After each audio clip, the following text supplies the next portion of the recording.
जी दोस्तों, मुड़ के वापस आ गए हैं और वादे के मुताबिक असी क्या सी कि शायरी तुहानूं जरूर सुनाई जाएगी।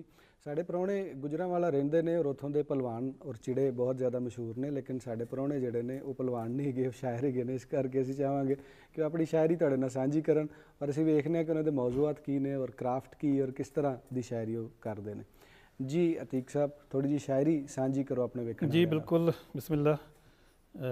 जुगनू फुल गुलाब नहीं अड़िए, जुगनू फुल गुलाब नहीं अड़िए, तक सोना पंजाब नहीं अड़िए। वाह खूबसूरत। जुगनू फुल गुलाब नहीं अड़िए, तक सोना पंजाब नहीं अड़िए, हर पासे हरियाली एदी, हर पासे हरियाली एदी, हर थां ते महताब नहीं अड़िए, प्यार दे बूटे लाहां इत्थे, प्यार दे बूटे लाहां इत्थे, ये बूटे नायाब नहीं अड़िए, तो क्यों एदी बेअदबी कर दे, क्यों एदी बेअदबी कर दे, जे आंदे आदाब नहीं अड़िए।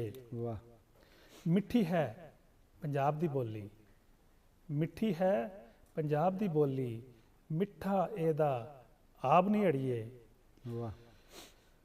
दिल जांदा पंजाब दे वल्ले, दिल जांदा पंजाब दे वल्ले, ये बहुता बेताब नहीं अड़िए, ये बहुता बेताब नहीं अड़िए, इत्थे ब्यास ते जेलम सतलज, वाह वाह, रावी नाल चनाब नहीं अड़िए, ते इत्थे यार अतीक अनवर ने, इत्थे यार अतीक अनवर ने खोले इश्क दे बाब नहीं अड़िए। वाह खूबसूरत, बहुत ही खूबसूरत। और तुसी तकरीबन वही गल कीती जिहड़ी असी प्रोग्राम दे स्टार्ट विच कीती सी कि फुल बूटे जिहड़े ने वो लाओ, प्यार दे भी लाओ और जिहड़े ओरिजिनल ने वो भी लाओ, फजा भी साफ होवे और जिहड़ा गम है जिहड़ा दुख है वो भी थोड़ा जिहा घटे, प्यार दे बूटे लगन नाल खुशियां ज़ाहिर है वो वधदियां चलियां जांदियां ने। अच्छा, सोशल मीडिया के उत्ते कैंपेन्स सेवक जिहड़े ने वो चलाते हैं पंजाबी के हवाले नाल, थोड़ा बहुत प्रोटेस्ट भी नज़र आता है, लेकिन हले तक वो मानता नहीं लभी पंजाबी जुबान नूं जिहड़ी कि वो चाहते हैं।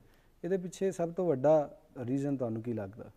ये वास्ते मेरा ख्याल है कि कुछ जिहड़े ना मैं बहुत घट इत्थे अटैंड कीतियां महफिलां, कुछ एक महफिल मैं अटैंड की तो उहदे च ना जिहड़े पंजाब दे सेवक ने जिहड़े अगे लगे सी ना वो उर्दू जबान नाल ना थोड़ा जिहा वो खैर खांदे सी, उर्दू जबान दे जिहड़े लिखारी सी उन्हां दे नाल ना उन्हां दा तहफ़्फ़ुज़ात सी। तो मैं कहा कि जदों साडी ज़बान तगड़ी है, जदों असीं कहने साडी ज़बान दे विच बड़ा असर है, वड्डी ज़बान है, अज भी वड्डी ज़बान है, उर्दू की सारी उम्र 200-300 साल है, 400 साल होएगी, लेकिन पंजाबी बड़े हज़ारां सालों तो है तो वड्डी ज़बान है तो दुनिया की बोली जाती है। सानूं किसी नाल मुकाबले च पैण की लोड़ ही नहीं है, बल्कि पंजाबी का मुकाबला नहीं बनता भी। पंजाबी वड्डी ज़बान है, सिर्फ सानूं कोशिश ये करनी चाहिए है कि साडे जिहड़े तलीमी इदारे ने ना, अगर निसाब च नहीं भी है, अगर साडे इस टाइम निसाब च नहीं भी है, साडी कोशिश चलती है पई, ਜਦੋਂ तक निसाब च नहीं आती असी कोशिश करिए कि तलीमी इदारियां नूं मिलीए, उन्होंने मालकां नूं बुलाइए, अच्छे लोग ने मेरे जानने वाले ने, असी उन्होंने कहिए कि तुसी जित तक मुमकिन होवे बच्चों नूं पंजाबी दे नाल जोड़ो, पंजाब दे हीरोज़ की शनाख्त कराओ, पंजाबी उन्होंने स्कूलों कालजां दे विच वारिस शाह दे मेले कराओ, बच्चों कलाम पढ़ना सिखाओ, बच्चे बड़े खुश होंदे ने, उन्होंने जिहड़ा ना इन्हां दरबारां ते लैके जाओ। तो मेरे ख्याल दे विच ये अगर काम हो जाएगा ना तो फिर पंजाबी फसल बदनी है। चंद बंदे पंजाबी दी नारा ला के पग नहीं बन सकते है भी, ये सानूं बहुत सारी जिहड़ियां ना ग्राउंड ते जाना पैना है, तो वो मेन जिहड़ा काम है ना वो तलीमी इदारे ने। पर राजा साहब तुसीं आपे ही गल कीती है कि जिन्नी देर तक इनू फाइनैंशियल नीड्स दे नाल नहीं जोड़िया जाएगा, जिन्नी देर तक किसी का कोई इनकम का यह वसीला नहीं बनेगी, जिस तरह अंग्रेज़ी है जिहड़े भी स्कूलों पढ़ाए जाते हैं या जिहड़े अंग्रेज़ी मीडियम स्कूल ने खास तौर पर, तो साढ़े कल्चर की एक तो डिमांड बन गई है अंग्रेज़ी नूं देख के, तो हर बंदा जिहड़ा वो चाहता है कि उन्होंने अंग्रेज़ी चंगी आनी चाहिए, पंजाबी उर्दू भावें आवे ना आवे, ठीक है। तो जे एक कंपेन तुसीं जिस तरह गल कर रहे हो कि चलती भी है, स्कूलों लोग शुरू कर भी देंगे हैं, तो जिन्नी देर तक उतली सतह पर एक काम नहीं होएगा, पंजाबी दियाँ सीटां नहीं निकलणगियां, या अज भी तुसीं देखो ऐसी गल करिए हुण जिहड़ियां इन्नियां सीटां आईयां सी असातज़ा दियां, उन्हां विच तकरीबन 66 सीटां सी पंजाबी दियां, ते अपलाई करन वाले जिहड़े ने 60 सी। तुसीं ये भी तो वेखो ना कि पढ़न वाले भी किन्ने घट ने। बिल्कुल तुसीं ये सही गल कही है, पढ़ने वाले उदों ही घट रहे हैं क्योंकि एक अरसे तो जिहड़ा ना असीं अपनी ज़बान इज्जत दिंदे आ भी।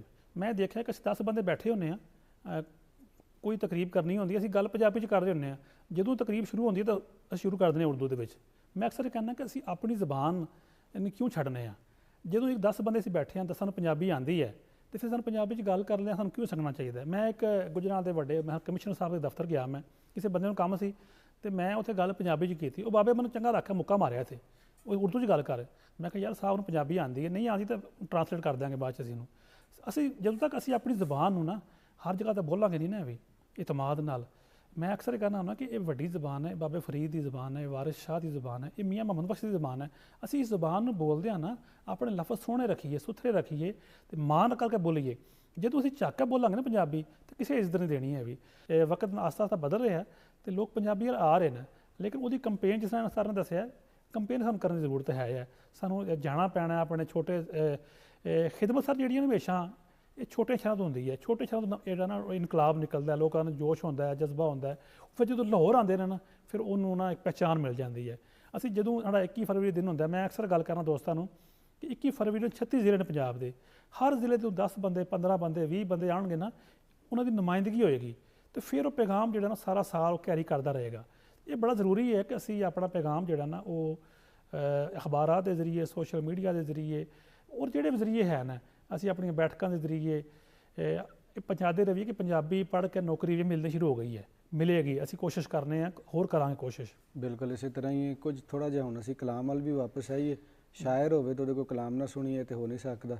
ਤੇ ਥੋੜ੍ਹੀ ਜਿਹੀ ਹੋਰ ਕੋਈ ਗਜ਼ਲਾਂ ਸਾਡੇ ਨਾਲ ਸਾਂਝੀਆਂ ਕਰੋ ਵੇਖਣ ਵਾਲਿਆਂ ਨਾਲ ਵੀ। ਜੀ, ਪਿੰਡ ਵਾਲੀ ਨਹਿਰ ਹੋਵੇ, ਪਿੰਡ ਵਾਲੀ ਨਹਿਰ ਹੋਵੇ, ਸ਼ਿਕਰ ਦੁਪਹਿਰ ਹੋਵੇ, ਪਿੰਡ ਵਾਲੀ ਨਹਿਰ ਹੋਵੇ, ਸ਼ਿਕਰ ਦੁਪਹਿਰ ਹੋਵੇ, ਲੋ ਹੋਵੇ ਵਗਦੀ, ਹਵਾ ਗਈ ਠਹਿਰ ਹੋਵੇ। ਅੱਛਾ। ਤੇ ਸ਼ਹਿਰ ਦੀ ਦੁਸ਼ੀਜ਼ਾ ਕੋਈ ਛੱਡ ਆਈ ਸ਼ਹਿਰ ਹੋਵੇ। ਓਏ ਹੋਏ ਹੋਏ, ਸ਼ਹਿਰ ਦੀ ਦੁਸ਼ੀਜ਼ਾ ਕੋਈ ਛੱਡ ਆਈ ਸ਼ਹਿਰ ਹੋਵੇ। ਅੱਛਾ। ਟਾਹਲੀ ਥੱਲੇ ਬੈਠੇ ਹੋਈਏ, ਟਾਹਲੀ ਥੱਲੇ ਬੈਠੇ ਹੋਈਏ, ਪਾਣੀ ਵਿੱਚ ਪੈਰ ਹੋਵੇ। ਓਏ ਹੋਏ ਹੋਏ, ਪਿੰਡ ਵਾਲੀ ਨਹਿਰ ਹੋਵੇ, ਸ਼ਿਕਰ ਦੁਪਹਿਰ ਹੋਵੇ। ਤੇ ਪਿਆਰ ਦਾ ਭੁਲੇਖਾ ਪਾਉਂਦੀ, ਪਿਆਰ ਦਾ ਭੁਲੇਖਾ ਪਾਉਂਦੀ, ਆਂਦੀ ਜਾਂਦੀ ਲਹਿਰ ਹੋਵੇ। ਛੋਰ ਕੋਈ ਟੁੱਬੀ ਲਾ ਕੇ, ਛੋਰ ਕੋਈ ਟੁੱਬੀ ਲਾ ਕੇ, ਨਾਪਦਾ ਗਹਿਰ ਹੋਵੇ। ਵਾਹ। ਮਲੰਗ ਕੋਈ ਕੋਲੋਂ ਲੰਘੇ, ਮਲੰਗ ਕੋਈ ਕੋਲੋਂ ਲੰਘੇ, ਮੂੰਡੇ ਤੇ ਮੁਤਹਿਰ ਹੋਵੇ। ਤੇ ਅੰਬਾਂ ਵਾਲੇ ਬਾਗਾਂ ਵਿੱਚੋਂ ਲੰਘਦੀ ਉਹ ਨਹਿਰ ਹੋਵੇ। ਅੰਬਾਂ ਵਾਲੇ ਬਾਗਾਂ ਵਿੱਚੋਂ ਲੰਘਦੀ ਉਹ ਪੂਰਾ ਪੂਰਾ ਤੁਸੀਂ ਜਿਹੜਾ ਹੈ ਨਾ ਆਸੇ-ਪਾਸੇ ਦਾ ਨਜ਼ਾਰਾ ਉਹ ਖਿੱਚ ਦਿੱਤਾ ਹੈ। ਅੰਬਾਂ ਵਾਲੇ ਬਾਗਾਂ ਵਿੱਚੋਂ ਲੰਘਦੀ ਉਹ ਨਹਿਰ ਹੋਵੇ ਤੇ ਸੱਜਣਾ ਦਾ ਕੱਦ ਐਵੇਂ ਜਿਵੇਂ ਛੋਟੀ ਬਹਿਰ ਹੋਵੇ। ਅੱਛਾ। ਮਾਫ ਕਰਨਾ ਸੱਜਣੋ ਜੇ ਕਾਫੀਆ ਕੋਈ ਗੈਰ ਹੋਵੇ। ਤੇ ਕਿਹੜੀ ਗੱਲੇ ਰੁਸਣਾ ਹੈ ਦੱਸ ਤੇਰੀ ਖੈਰ ਹੋਵੇ। ਵਾਹ ਵਾਹ ਵਾਹ। ਕਿਹੜੀ ਗੱਲੇ ਰੁਸਣਾ ਹੈ ਦੱਸ ਤੇਰੀ ਖੈਰ ਹੋਵੇ। ਅਈਓ ਮੈਂ ਦੁਆ ਮੰਗਾ ਸੱਜਣਾ ਦੀ ਖੈਰ ਹੋਵੇ। ਵਾਹ। ਤੇ ਚੱਲ ਹਾਂ ਅਤੀਕ ਹੋਣ ਵਤਨਾਂ ਦੀ ਸੈਰ ਹੋਵੇ। ਵਤਨਾਂ ਦੀ ਸੈਰ ਹੋਵੇ, ਪਿੰਡ ਵਾਲੀ ਨਹਿਰ ਹੋਵੇ, ਸ਼ਿਕਰ ਦੁਪਹਿਰ ਹੋਵੇ। ਇਹ ਜਿਹੜੀ ਮੁਹੱਬਤ ਦੀ ਕਹਾਣੀ ਤੁਸੀਂ ਸਾਨੂੰ ਸੁਣਾ ਰਹੇ ਹੋ, ਜਿਸ ਨਾਲ ਸਾਰਾ ਮੰਜ਼ਰ ਵੀ ਖਿੱਚਿਆ, ਮੌਸਮ ਵੀ ਦੱਸਿਆ ਕਿ ਕਿਹੜਾ ਹੋਣਾ ਚਾਹੀਦਾ ਹੈ। ਸ਼ਿਕਰ ਦੁਪਹਿਰ ਦੇ ਵਿੱਚ ਮੁਹੱਬਤ ਜਿਹੜੀ ਹੈ ਉਹ ਵਿਸਰਦੀ ਹੈ ਪਈ। ਤੇ ਆਪੀ ਜ਼ਾਤੀ ਤੌਰ ਤੇ ਕਦੇ ਮੁਹੱਬਤ ਹੋਈ ਹੈ? ਅੱਜ ਦੱਸ ਹੀ ਦਿਓ ਸਾਨੂੰ। ਮੁਹੱਬਤ ਤੋਂ ਬਗੈਰ ਸ਼ਾਇਰੀ ਨਹੀਂ ਹੁੰਦੀ ਹੈ ਵੀ। ਅੱਛਾ। ਸ਼ਾਇਰੀ ਜਿਹੜੀ ਬੁਨਿਆਦ ਹੈ ਨਾ, ਇਹ ਮੁਹੱਬਤ ਹੈ। ਤੇ ਇਹ ਕਦੇ ਚੜ੍ਹਦੀ ਜਵਾਨੀ 'ਚ ਹੋਈ ਹੋਣੀ ਹੈ, ਕਿਤੇ ਕਾਲਜ ਦੇ ਦਿਨਾਂ 'ਚ ਹੋਈ ਹੋਣੀ ਹੈ? ਬਿਲਕੁਲ। ਮੁਹੱਬਤ ਜਿਹੜੀ ਹੈ ਨਾ ਚੜ੍ਹਦੀ ਜਵਾਨੀ 'ਚ ਵੀ ਹੁੰਦੀ ਹੈ, ਫਿਰ ਸਕੂਲ 'ਚ ਵੀ ਹੁੰਦੀ ਹੈ, ਕਾਲਜ 'ਚ ਵੀ ਹੁੰਦੀ ਹੈ, ਯੂਨੀਵਰਸਿਟੀ 'ਚ ਵੀ ਹੁੰਦੀ ਹੈ, ਅਮਲੀ ਮੈਦਾਨ 'ਚ ਵੀ ਹੁੰਦੀ ਹੈ। ਦੂਸਰੀ ਗੱਲ ਇਹ ਕਿ ਸ਼ਾਇਰ ਨੂੰ ਜਿਹੜਾ ਨਾ ਉਹਨੂੰ ਹਰ ਸੋਹਣੀ ਚੀਜ਼ ਚੰਗੀ ਲੱਗਦੀ ਹੈ। ਉਹ ਜ਼ਰੂਰੀ ਨਹੀਂ ਕਿ ਕਿਸੇ ਖਾਤੂਨ ਦਾ ਚਿਹਰਾ ਹੋਵੇ, ਕਿਸੇ ਉਹਦੇ ਰੁਖਸਾਰ ਹੋਣ, ਉਹਦੇ ਬਾਲ ਹੋਣ, ਕੋਈ ਫੁੱਲ ਖਿੜਿਆ ਕਿਧਰੇ, ਕੋਈ ਨਦੀ ਹੈ, ਕੋਈ ਨਾਲਾ ਹੈ, ਕੋਈ ਅੱਛਾ ਜਿਹੜਾ ਨਾ ਉਹ ਦਰਿਆ ਵਗਦਾ ਜਾ ਰਿਹਾ, ਕਿਧਰੇ ਗੁਲਾਬ ਦੇ ਫੁੱਲ ਖਿੜੇ ਨੇ। ਸ਼ਾਇਰ ਨੂੰ ਹਰ ਚੀਜ਼ ਜਿਹੜੀ ਖੂਬਸੂਰਤੀ ਜਿਹੜੀ ਹੈ ਨਾ ਉਹਦੇ ਨਾਲ ਮੁਹੱਬਤ ਹੁੰਦੀ ਹੈ। ਆਪਣੇ ਇਸ ਧਰਤੀ ਨਾਲ ਮੁਹੱਬਤ ਹੁੰਦੀ ਹੈ, ਆਪਣੇ ਰਸਮ ਰਿਵਾਜ ਨਾਲ ਮੁਹੱਬਤ ਹੁੰਦੀ ਹੈ। ਤੇ ਮੁਹੱਬਤ ਦੇ ਕਈ ਰੰਗ ਨੇ ਨਾ। ਤੇ ਜਿਹੜੀ ਮੁਹੱਬਤ ਤੁਸੀਂ ਪੁੱਛਿਆ, ਇਹ ਮੇਰੇ ਖਿਆਲ ਦੇ ਮੁਤਾਬਕ ਇਨਸਾਨ ਦੀ ਫਿਤਰਤ ਹੈ ਨਾ। ਇਨਸਾਨ ਮੇਰੇ ਖਿਆਲ ਦੇ ਮੁਤਾਬਕ ਮੁਹੱਬਤ ਤੋਂ ਬਗੈਰ ਰਹਿ ਸਕਦਾ ਨਹੀਂ ਹੈ ਵੀ। ਤੇ ਇਹ ਹੁੰਦੀ ਰਹਿੰਦੀ ਹੈ। ਤੇ ਮੇਰੇ ਖਿਆਲ ਦੇ ਮੁਤਾਬਕ ਜ਼ਿੰਦਗੀ ਦੇ ਮੁਖਤਲਿਫ ਫੇਜ਼ ਹੁੰਦੇ ਨੇ। ਅਸੀਂ ਉਹਨੂੰ ਕਿਸ ਤਰ੍ਹਾਂ ਲੈ ਕੇ ਚੱਲਦੇ ਹਾਂ, ਅਸੀਂ ਉਹਨੂੰ ਕਿਸ ਤਰ੍ਹਾਂ ਹੈਂਡਲ ਕਰਨੇ ਹਾਂ, ਅਸੀਂ ਉਹਨੂੰ ਕਿਸ ਤਰ੍ਹਾਂ ਜਿਹੜਾ ਨਾ ਉਹ ਜ਼ਾਹਿਰ ਕਰਨੇ ਆ। ਕੋਈ ਲਫ਼ਜ਼ਾਂ ਦੇ ਜ਼ਰੀਏ ਜ਼ਾਹਿਰ ਕਰਦਾ ਹੈ, ਕੋਈ ਬੋਲ ਕੇ ਜ਼ਾਹਿਰ ਕਰਦਾ ਹੈ, ਕੋਈ ਲਿਖ ਕੇ ਜ਼ਾਹਿਰ ਕਰਦਾ ਹੈ। ਤੇ ਮੁਹੱਬਤ ਇੱਕ ਜ਼ਿੰਦਗੀ ਦੇ ਵਿੱਚ ਮੇਰੇ ਖਿਆਲ ਦੇ ਮੁਤਾਬਕ। ਯਾਨੀ ਤੁਸੀਂ ਮੁਹੱਬਤ ਦੇ ਬਾਰੇ ਦੱਸਿਆ ਤੇ ਆਪਣੀ ਜ਼ਾਤੀ ਮੁਹੱਬਤ ਬਾਰੇ ਤੇ ਨਹੀਂ ਦੱਸਿਆ, ਲੇਕਿਨ ਮੁਹੱਬਤ ਦਾ ਇੱਕ ਲੈਕਚਰ ਜ਼ਰੂਰ ਵੇਖਣ ਵਾਲਿਆਂ ਨੂੰ ਦਿੱਤਾ ਕਿ ਇਹ ਕਿਸ ਕਿਸਮ ਦੀ ਹੁੰਦੀ ਹੈ ਤੇ ਕਿੰਨੀ ਕਿਸਮਾਂ ਦੀ ਹੁੰਦੀ ਹੈ। ਚਲੋ ਖੈਰ, ਇਸ ਪੋਲੀਟੀਕਲ ਜਵਾਬ ਨੂੰ ਅਸੀਂ ਕਬੂਲ ਕਰ ਲੈਂਦੇ ਹਾਂ। ਇਹ ਦੱਸੋ ਕਿ ਸ਼ਾਇਰੀ ਤੇ ਢੇਰਾਂ ਢੇਰ ਹੋ ਰਹੀ ਹੈ, ਅਸੀਂ ਇਹਦਾ ਜ਼ਿਕਰ ਵੀ ਕਰ ਰਹੇ ਸਾਂ, ਲੇਕਿਨ ਕਿਆ ਉਹ ਵਾਕਈ ਸ਼ਾਇਰੀ ਹੈ? ਉਹਦੀ ਕੁਆਲਿਟੀ ਵਾਕਈ ਆਲਮੀ ਪੱਧਰ ਦੀ ਹੈ ਵੇ? ਕਿਉਂਕਿ ਕਈ ਜ਼ੁਬਾਨਾਂ, ਹਜ਼ਾਰਾਂ ਜ਼ੁਬਾਨਾਂ 'ਚ ਸ਼ਾਇਰੀ ਹੋ ਰਹੀ ਹੈ ਦੁਨੀਆ ਦੇ ਵਿੱਚ। ਪਾਕਿਸਤਾਨ 'ਚ ਕਈ ਜ਼ੁਬਾਨਾਂ 'ਚ ਸ਼ਾਇਰੀ ਹੋ ਰਹੀ ਹੈ, ਪੰਜਾਬੀ ਸ਼ਾਇਰੀ ਦਾ ਮਕਾਮ ਕਿੱਥੇ ਵੇਖਦੇ ਹੋ ਅੱਜ ਦੇ ਦਿਹਾੜੇ 'ਚ? ਬਾਬਿਆਂ ਦਾ ਜ਼ਿਕਰ ਨਹੀਂ ਮੈਂ ਕਰ ਰਿਹਾ, ਨੌਜਵਾਨ ਪੀੜ੍ਹੀ ਜਿਹੜੀ ਲਿਖਦੀ ਹੈ ਪਈ, ਜਾਂ ਇਸ ਅਹਿਦ ਦੇ ਲੋਕ ਜਿਹੜੇ ਲਿਖਦੇ ਨੇ। ਬਿਲਕੁਲ ਤੁਸੀਂ ਜਿਹੜੀ ਗੱਲ ਪੈ ਰਹੀ ਨਖੇੜ ਦੀ ਕਿ ਬਾਬਿਆਂ ਦਾ ਤਾਂ ਇੱਕ ਆਪਣਾ ਵੱਖਰਾ ਮਕਾਮ ਹੈ ਨਾ। ਸ਼ਾਇਰੀ ਕਾਫੀ ਹੋ ਰਹੀ ਹੈ ਅਤੇ ਬਹੁਤ ਸਾਰੇ ਸ਼ਾਇਰ ਜਿਹੜੇ ਨੇ ਨਾ ਉਹ ਇਸ ਵਾਸਤੇ ਸ਼ਾਇਰੀ ਕਰਦੇ ਨੇ ਕਿ ਇਹ ਦਾਦ ਮਿਲਦੀ। ਮੈਂ ਇੱਕ ਮੁਸ਼ਾਇਰਾ ਕਰਾਉਣਾ ਸੀ ਗੁਜਰਾਂਵਾਲੇ, ਲਾਹੌਰ ਦੀ ਖਾਤੂਨ ਨੂੰ ਮੈਂ ਬੁਲਾਇਆ ਉੱਥੇ, तो बड़ी खूबसूरत उर्दू बोल रही थी, बड़े अच्छे अंदाज में जवाब मैंने दिता कि आप कब आएंगे, कितने बजे मुशायरा होगा, कब ख़त्म होगा। तो मैं पूछा मैं तुसीं की पढ़ोगे? उन्होंने कहा राज साहब मैं पंजाबी पढ़ांगी। मैं कहा उसकी वजह की है? कहती दाद बड़ी मिलती है पंजाबी के दाद बड़ी मिलती है। शायर अजकल जो पढ़ते हैं ना पे, लेकिन एक दो काम नहीं हो रहे सर। एक तो पंजाबी दी किताबां घट आ रही ने, जे किताब कोई शाया करांदा तो किसी ने दिखांदा नहीं है भी। तो दूसरी गल है कि ये तनकीदी बहसां नहीं होंदियां भी कि मैं नहीं देखा शायद ही कि पंजाबी किसी ने कलाम पेश किया हुआ कि इन्हूं तनकीदी नज़र नाल देखा जाए, या फिर गल उही आ जाती कि सिलेबस साढ़े है ही नहीं ना किसी तो आलमी पद्धर तो उदों ही जाएगी चीज़ जो असीं उहनूं किधरे रख के पेश करांगे। जो असीं घर आप लिख लिया अपने मुशायरे पढ़ लिया, उहदा इन्ना ही साडी शायरी जिहड़ी उहदा इन्ना ही जिहड़ा ना वो सफ़र है कि घर लिख लिया किसी मुशायरे पढ़ लिया। सरकार की तरफों तो कुछ साल बाद इनाम होवन, कोई किताबां इकट्ठियां कीतियां जाण कुछ, तो फिर इहदा जिहड़ा ना वो जो इनाम मिले कोई 10 बंदे जज होवन जिन्हों का एक अपना कोई बंदा विच ना होवे नाम लैण वाला, तो फिर कलाम जिहड़ा निखरेगा, फिर कलाम जिहड़ा ना सोहना सामने होकर आएगा। लम्मा सफ़र है ना एक। हाँ जी, तो कलाम की गल करिए तो कोल बैठा शायर होवे ते लम्मी उहदी बहर होवे ते शायर जिहड़ा वो शायरी क्यों ना सुनाए। तो थोड़ा जिहा होर माहौल नूं शायराना करने आ, थोड़ा जिहा शेर सानूं सुना दिओ कोई अपना। कानों चुपें गल ते कर, कानों चुपें गल ते कर, जेड़ा ये मसला हल ते कर। वाह। कानों चुपें गल ते कर, जेड़ा ये मसला हल ते कर। मुखड़े नूं परताना क्यों है, मुखड़े नूं परताना क्यों है, मुखड़ा साडे वल ते कर। सीने उत्ते हथ नूं रख के, सीने उत्ते हथ नूं रख के, सीने विच हल चल ते कर। वाह। अज मिलन दा वादा नहीं ते, अज मिलन दा वादा नहीं ते, मैं कहना वा कल ते कर। कल ते कर। वाह। ते वेख अतीक जे टुरिया जांदा, वेख अतीक जे टुरिया जांदा, यार अतीक दी गल ते कर। वाह वाह वधिया। कानों चुपें गल ते कर, जेड़ा मसला है हल ते कर। वाह जी वाह। खैर असीं तो चुप नहीं सां राजा साहब, असीं तो उदों दी गल कर रहे हैं और वधिया लगा तुहाडे नाल गल करके, तुहाडे ख्यालात नूं जाण के, तुहाडी शायरी सुण के और ये भी जाण के कि मुस्तकबिल विच भी तुसीं कोशिश करदे रहोगे पंजाब दे हीरोज़ नूं आम लोकां तक पहुँचाओगे और माँ बोली लई काविश कोशिश आर जिहड़ा वो करदे रहोगे।